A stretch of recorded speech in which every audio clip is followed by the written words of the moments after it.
దేవుని వాక్యము స్పష్టముగా సెలవిస్తూ వచ్చినది, బలులు అర్పించుట కంటే ఆజ్ఞను గైకొనటం మేలు.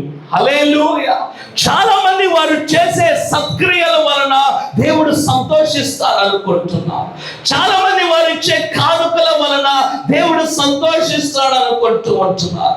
చాలా మంది అనేక రకరకమైన ఆలోచనలు కలిగి ఉంటున్నారు. కానీ వాక్యము స్పష్టముగా సెలవిస్తూ ఉన్నది, ఏమంటారంటే బలులు అర్పించుట కంటే ఆజ్ఞను గైకొనుట. హల్లెలూయా.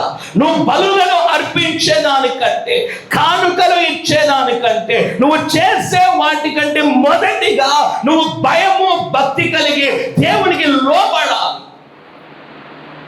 హల్లెలూయా. దేవుని ఎదుట లోబడిన హృదయము కలిగి నువ్వు జీవించాలి. ఉదయం 6 గంటలకి ఆరాధన అంటే మన ఇష్టానుసారముగా వస్తాం. పనికిరాని పనులు, వ్యర్థమైన కార్యములు, వీటి అన్నిటికీ ఏం చేస్తామంటే సమయానికి వెళ్తాం. కానీ దేవుని యొక్క మందిరములో దేవుణ్ణి దర్శించడానికి, దేవుణ్ణి సేవించడానికి, దేవుణ్ణి ఆరాధించడానికి మనము సమయానికి రావట్లేదు. హల్లెలూయా. అర్పించే బలుల కంటే నువ్వు దేవుని యొక్క ఆజ్ఞను గైకొనటం మేలు. నువ్వు దేవునికి విధేయత కలిగి నడుచటం మేలు. ఇదే దేవుని యొక్క వాక్యము సెలవిస్తూ ఉంటున్నారు. పొట్టేల క్రొవ్వు అర్పించుట కంటే మాట వినుటయు శ్రేష్టము. హల్లెలూయా.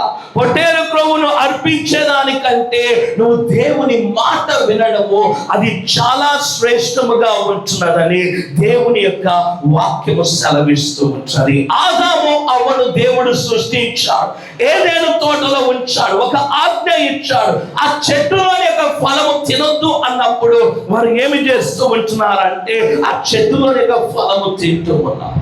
దేవుడు చెప్పిన మాటను మీరిపోతూ ఉంటున్నారు. దేవుడు ఇచ్చిన ఆజ్ఞను దాటిపోతూ ఉన్నారు.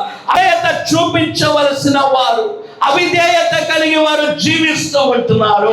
దీని వలన పాపము ఈ భూలోకము మీదకి వచ్చినది. హల్లెలూయా.